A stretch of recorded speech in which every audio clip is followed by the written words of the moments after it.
messieurs, dames, oubliez toutes les consoles que vous connaissez. PS5, Xbox, Switch, même les anciennes. Imaginez-les toutes réunies en une seule.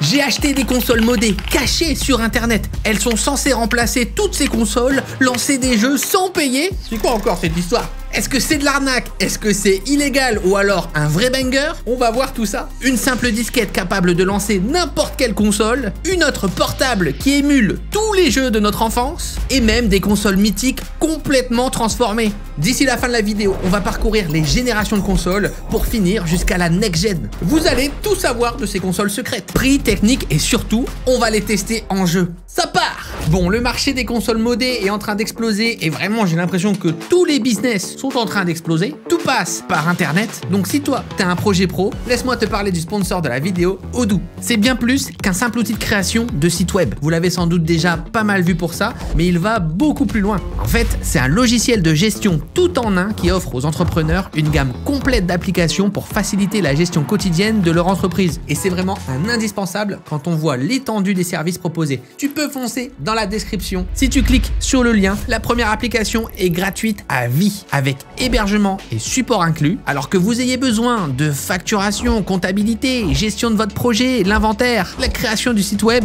Odoo s'occupe de tout. Si vous avez besoin de faire signer des contrats de manière simple et sécurisée, c'est possible avec l'appli eSign de Odoo. On peut même créer des modèles pour aller encore plus vite. Vous avez en temps réel des notifications, des alertes lorsqu'elles sont signées. Toutes les données sont privées et sécurisées. Ce qui est vraiment top, c'est que chaque application peut aussi être utilisée seule ou alors les relier avec les autres pour une solution complète et personnalisée. Tout ça, ça dépend de vos besoins. C'est un énorme coup de pouce pour les entrepreneurs et tout ça en faisant des économies, alors foncez dans la description. Première console, on commence tranquillement, on va finir avec la fameuse disquette qui contient toutes les consoles jusqu'à aujourd'hui, mais là, on commence sur la première génération avec les Game Boy, la Nintendo 64 et normalement même la PS1. Et c'est pas très difficile à émuler, on peut le faire sur le PC assez rapidement, mais ce qui serait quand même dingue, c'est que toutes ces consoles réunies rentrent dans ma poche. Et c'est normalement le cas avec cette première console. C'est Rikiki, la Anbernic RG35 XXSP. Bon là on va être vraiment sur des trucs de niche, hein. Mais regardez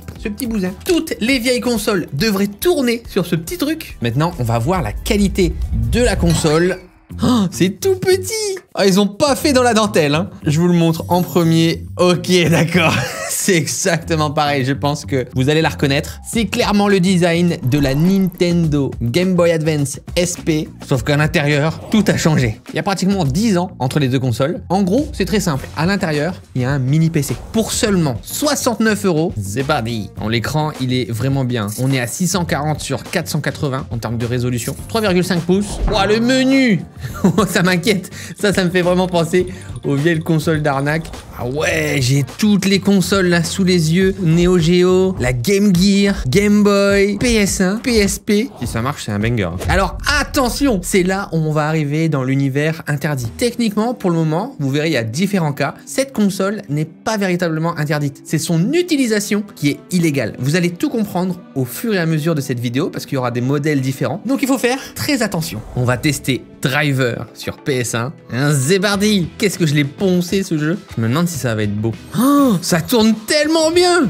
Oh, c'est incroyable. J'ai une PS1 dans les mains. Mais c'est Noël. Et c'est vrai que sur PS1, la première manette, il n'y a pas de joystick, hein. Donc là, il n'y a pas de souci. Elle est équipée d'une puce à 4 cœurs, à 1,5 GHz, 1 Go de RAM, du Wi-Fi 5, Bluetooth 4.2, connecté des manettes par exemple, et d'une énorme batterie de 3000 ampères qui donne à peu près 8 heures d'autonomie. Parce que le point important, c'est qu'il y a un GPU à 2 cœurs et en fait, ça permet de faire tourner des jeux comme la PS1, la Dreamcast et voire même PS2, on va tester. Ça me paraît un peu beaucoup là, je sais pas si ça va marcher. Et surtout, elle tourne sous Linux. C'est vraiment une dinguerie, ce qui veut dire qu'on peut émuler à peu près toutes les consoles qu'on veut normalement. L'émulateur, c'est un logiciel qui permet de simuler l'infrastructure d'une vraie console. Bon, en plus de la PS1, je peux facilement faire tourner aussi la Nintendo 64 avec carrément Zelda Ocarina of Time. L'original, et avoir ça dans la poche, c'est quand même dingue. J'ai pu tester aussi Super Mario Land, Tony Hawk Pro Skater 2 sur Game Boy Advance, et bah ça tourne nickel. On va tenter Vice City Stories sur PSP. Oula! Oh non! Non, ça lag!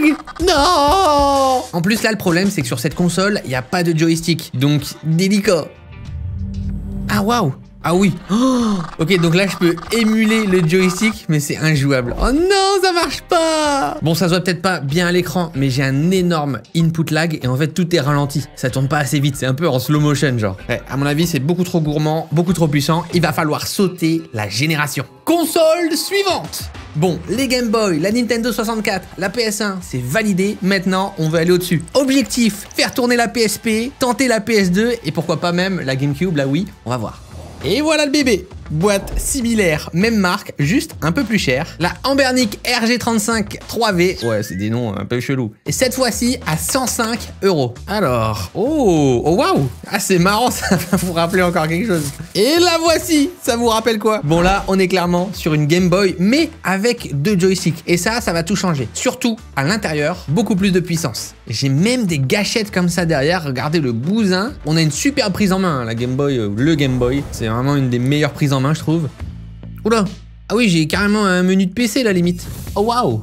Ah oui, on change totalement d'interface. On va lancer directement Grand Theft Auto Vice City Stories. Let's go. Alors là, ça a l'air de bien tourner par rapport à tout à l'heure. Ça marche nickel. Oh. Ah oui, puis là, du coup, j'ai le joystick. Oh là là, c'est incroyable. Bagarre. Viens ici, saloperie. Le mec, il a une arme, il a peur de moi. Bagarre. Les deux. Les deux en un. La machine tourne toujours sur Linux. Elle est aussi capable de tourner sur Android 11 pour lancer tous les jeux mobiles, par exemple. Là, l'écran, il est tactile, plus grand. On a plus de puissance. La RAM passe à 2 Go. La PSP, c'est bon. Mais après des tests, on peut voir que tous les jeux ne passent pas forcément. En fait, c'est un des problèmes de ces consoles qu'on va essayer de résoudre avec les prochaines. C'est que ça demande quand même pas mal de dev. Il faut trouver déjà les bons jeux, ceux qui sont compatibles. Il faut les installer légalement si possible. Sinon, vous êtes dans l'illégalité la plus complète. C'est pour ça que ces consoles sont interdites. Il y a la possibilité d'acheter des consoles avec les jeux déjà installés, en fait, si vous voulez. On peut trouver ça sur Internet, sur eBay, sur AliExpress. Il y a des gens qui s'en occupent pour vous. Mais bon, faut être sûr de ce qu'on achète. Par exemple, Killzone Libération, qui est un des jeux les plus gourmands sur PSP, bah là, il passe pas, ça lag. On va voir si on peut sauter quand même une console et on va tenter la PS2. Ça se lance? Ça sent pas bon, ça. Alors vu comment il galère à me charger juste l'écran de chargement, ça commence très mal. Non, ça marche pas, c'est tout laggy. Bon, je vous spoil, j'ai testé aussi pour Zelda The Wind Waker. Ça aurait été absolument dingue, mais pareil, ça lag complètement impossible. Bon, c'est méga positif sur tout ce qui précède la PSP, ça tourne très bien, mais il va falloir viser encore plus haut pour les prochaines consoles. Je sors la CB, génération suivante. Bon, on l'a toujours pas eu, notre objectif là, c'est d'avoir une petite console qui pourrait faire tourner les plus récentes comme la PS2, la GameCube, voire même la Wii. Pourquoi pas aller jusqu'à la Switch? On reste sur du portable, la Retroid Pocket. Celle-là, quand même, beaucoup plus connue. Déjà, le packaging, c'est vraiment pas mal. Hein. Ok. Le suspense jusqu'au bout. Hein. Oh, ça m'a l'air pas mal du tout. Oh, waouh. Ah, c'est stylé. On dirait une mini Steam Deck. Ça fait très Nintendo. Hein. Encore une fois, on sait que c'est les meilleurs de toute façon sur la console portable. Regardez ça. Là, on a sauté une génération. Alors, c'est pas la console portable la plus puissante. On va la voir juste après. Mais en attendant, elle fait quand même partie des meilleures. Vendue à 150 €. Elle est quand même largement moins chère qu'un Steam Deck, hein, par exemple, qui est à 419. Vous avez vu la différence de malade pour comparer, par exemple, avec la Switch Lite qui est à 210 €. C'est quand même impressionnant. Bon, la technologie, elle est vraiment différente. Ici, on a un CPU Dimensity 11100, un GPU Mali G77MC et 8 Go de RAM. Ça permet de faire tourner toutes les consoles rétro depuis les années 80 jusqu'à normalement la PS2, voire même la Wii. On peut rêver un peu, la Switch, la GameCube, la PS3. Bon, on va commencer tranquille. Bon, en tout cas, dans la prise en main, les boutons, ça ressemble vraiment à la Switch Lite. Hein. J'ai vraiment l'impression que c'est la même manufacture. Il y a des vibrations, visiblement. Bon, pour vous préparer cette vidéo, on a fait aussi beaucoup de recherches en amont, pas mal de dev pour avoir tout ce qui est nécessaire. Merci la prod, moi je découvre en live avec vous. Bon, déjà PS2, parce que vraiment PS2, on n'arrive pas à faire tourner Call of Duty, World at War, Final Front. Ça fait partie des jeux aussi les plus gourmands. En plus là, on est vraiment sur la fin de génération de la PS2. C'était plutôt des jeux sur la génération d'après. Ok, pour l'instant ça tourne, l'intro. Les fameuses cinématiques en noir et blanc à l'ancienne. Aïe aïe aïe. Les amis, ça tourne pour le moment. Ah, oh non, non, ça lag. Oh non. Bon, il y a quelque chose d'assez fou dans cette génération de consoles, c'est que la Wii, on peut un peu la comparer à ce type de puissance. Faut savoir aussi que cette console n'est pas sous Linux, mais sous Android 13. Donc il y a moyen de quand même réussir à faire tourner les jeux Wii. On teste Donkey Kong Country Returns. Ça part direct. Oh, mais ça me fait trop plaisir, j'ai une Wii de poche. Ah ouais, mais là, regarde, je dois toucher la Wiimote, comment je fais? J'ai pas de Wiimote, comment je fais? What? Il y a du gyroscope? C'est incroyable! Let's go! Je sais pas ce que je fais, mais j'y vais!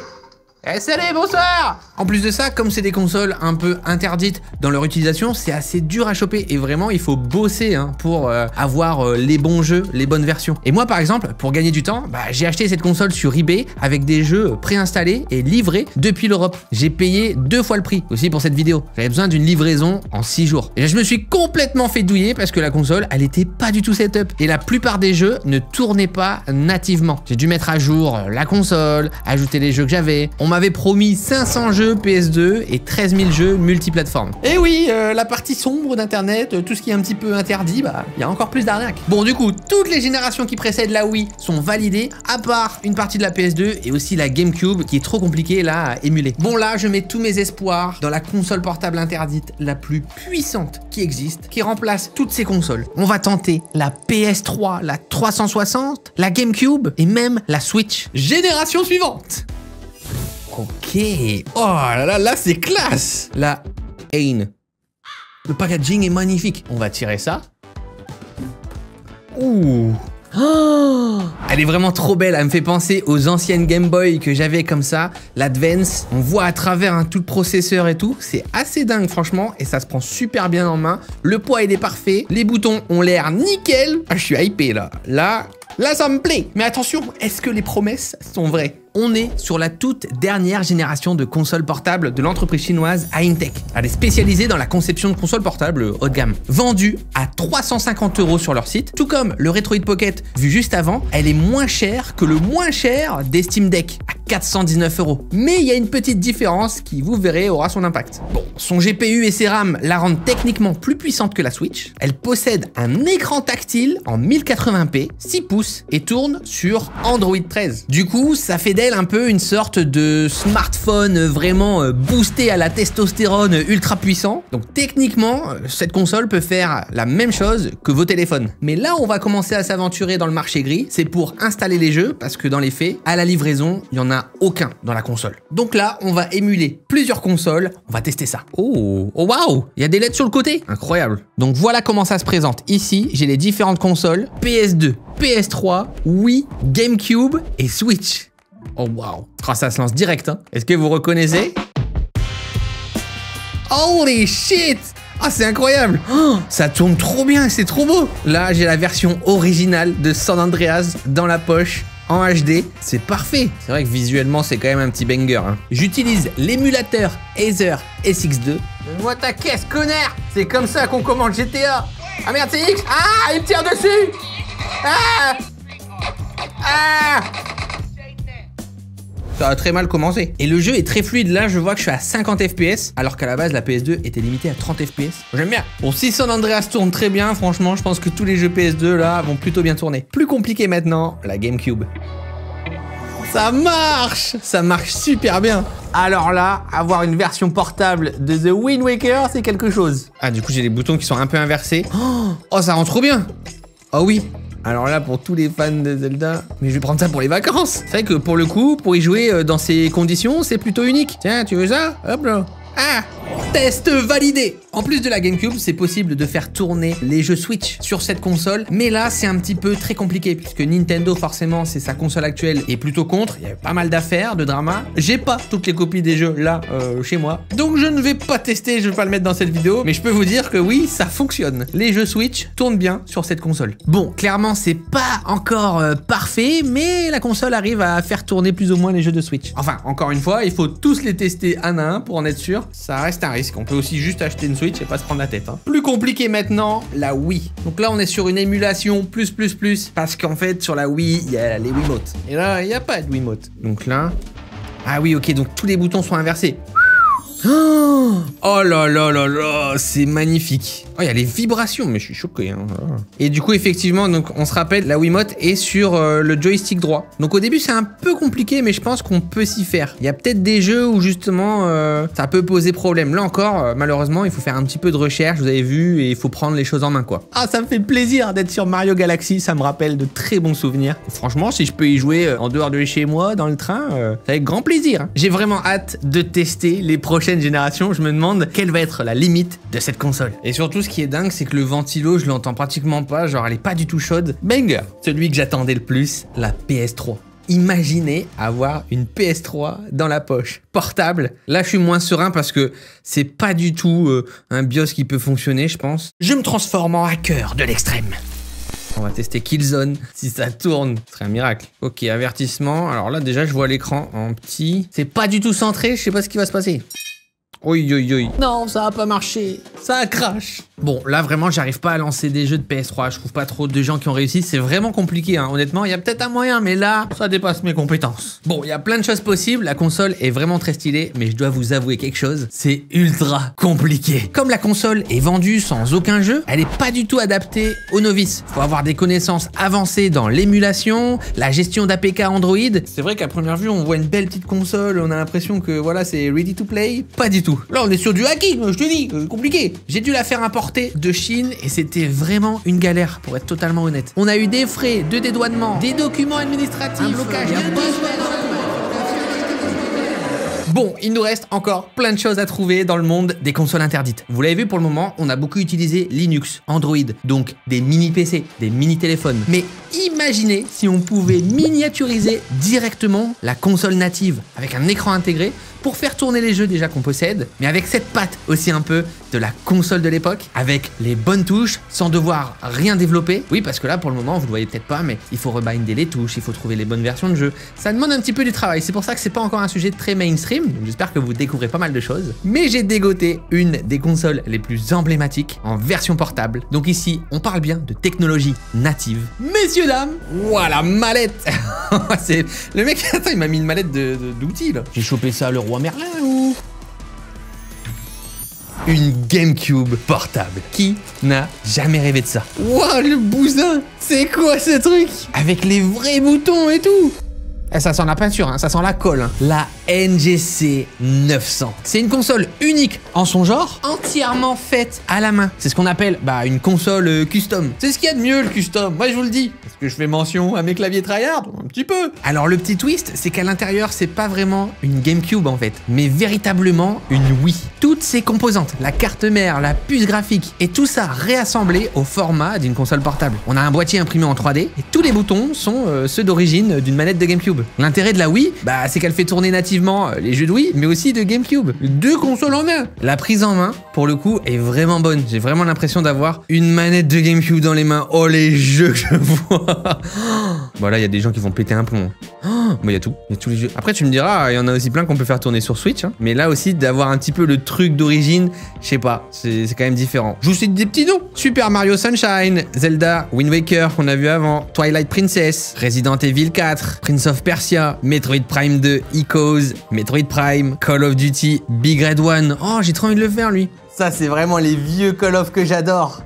Oh là là. En plus, moi, ces Call of, j'ai jamais joué. J'étais pas sur cette génération. Oh waouh, ça tourne super bien. C'est parti. Oh waouh. Let's go. Et là c'est super parce que même à l'image on retrouve un petit peu la patte des vieux écrans, des vieilles consoles, c'est quand même différent. Moi j'aime bien ce côté un petit peu rétro. Bon, clairement on n'est pas dans la praticité, l'objet est assez lourd, il vibre un peu, ça souffle beaucoup. Là c'est un petit plaisir un petit peu interdit. En tout ça m'a quand même coûté à peu près 700 €. Faut savoir qu'il a été fait sur mesure, hein, juste pour moi, pour cette vidéo. Et puis là j'ai accès à tous les jeux mythiques de GameCube que j'ai pas trop séché, hein, comme les Metroid. Je sais que les gens adorent cette série. Le menu de zinzin. Let's go. Oh waouh. Ah ouais, c'est comme ça qu'on vise. Ouais, trop chelou. Ça bourlingue l'avion là, paf paf. Moi je vais y jouer. Hein. Je sais pas si vous avez suivi un petit peu la chaîne ces derniers mois, ces dernières semaines, mais il y a tellement de concepts stylés, je me fais tellement kiffer à acheter des trucs, j'ai vraiment trouvé le cheat code. En fait, je fais des vidéos juste sur des sujets qui m'intéressent et j'ai une montagne d'objets de malade mental, je sais pas ce que je vais en faire. Il est temps de passer à la console interdite de l'extrême, celle qui les fait toutes tourner. Et ça va être une pure dinguerie. Génération suivante. Alors, délicat. Bon, vous voyez peut-être, il y a quelques trucs qui ont changé. Bon, on se retrouve plusieurs jours après le début de ce tournage. J'ai testé la fameuse rétro-disque qu'on a vue en début de vidéo. Et comment vous dire? La voici. Alors déjà, pour commencer, c'est pas tellement une disquette, hein, c'est juste un disque dur qui a un design de disquette en fait à la base. Mais bon, rien que visuellement, on voit qu'il y a des petites différences. Là, ça fait pas du tout disquette en fait. On m'a menti. En plus de ça, on me promet de pouvoir lancer plus de 70 consoles. Et même la PS5, la 360. Enfin, dans la vidéo, ça a l'air tout simplement zinzin. Alors, est-ce que ça marche? Oui et non. C'est pour ça qu'on se retrouve plusieurs jours parce que j'ai galéré en vrai. Au début, je l'ai tout simplement lancé sur ma télé. Après, sur mon PC, bon, ça marche pas du tout. Il a fallu creuser le sujet et j'ai trouvé pas mal de trucs. Bon, pour rappel, hein, il était quand même à 85 $. C'est vrai qu'à ce prix-là, c'est quand même alléchant. Bon, il y a pas mal de promos. Visiblement, sur Amazon, le produit a disparu. À côté, il avait que 1 étoile sur 5. On nous promet plus de 100 000 jeux préinstallés et jouables instantanément en quelques secondes. Alors non, parce que du coup, on se retrouve quand même plusieurs jours après. Hein. C'est pas des secondes là. Et clairement, là, on est dans l'illégalité la plus totale. En fait, c'est tout simplement un disque dur qui comprend des émulateurs avec des milliers de jeux téléchargés illégalement. C'est pas du tout un plug and play. Faut même utiliser son propre PC à partir du BIOS pour l'activer. C'est galère et ultra risqué. C'est un disque dur externe standard dans lequel un système d'exploitation Batocera basé sur Linux. Et clairement, il y a pas 100 000 jeux de ce que j'ai pu voir. C'est de l'arnaque. Il y a juste un gars qui a téléchargé et foutu plein de trucs illégaux dans ce disque dur et qui le vend sur internet. Alors oui, dans les faits, je peux émuler toutes les consoles. Mais je peux déjà le faire en fait avec mon PC en téléchargeant des logiciels tiers, en téléchargeant illégalement d'autres ROM, etc. Alors la vidéo qu'on voit sur les réseaux, c'est totalement fake. Vraiment, n'achetez pas ce produit. Mais en fait, la vérité, c'est qu'on peut faire ça avec n'importe quel autre disque dur ou même clé USB. Ouais, je préfère les consoles portables qu'on a vues tout à l'heure. Ça, c'est pas validé du tout. Messieurs, dames, c'est la fin de cette vidéo. J'espère que vous avez appris des trucs et découvert des bonnes consoles. N'hésitez pas en commentaire à me dire laquelle est votre préférée. Faites très attention quand même à leur utilisation, que ce soit dans leur achat, les boutiques où vous les prenez. Ça reste très compliqué de faire tout ça bien, de rester dans le légal aussi. On se retrouve pour une prochaine vidéo. À bientôt!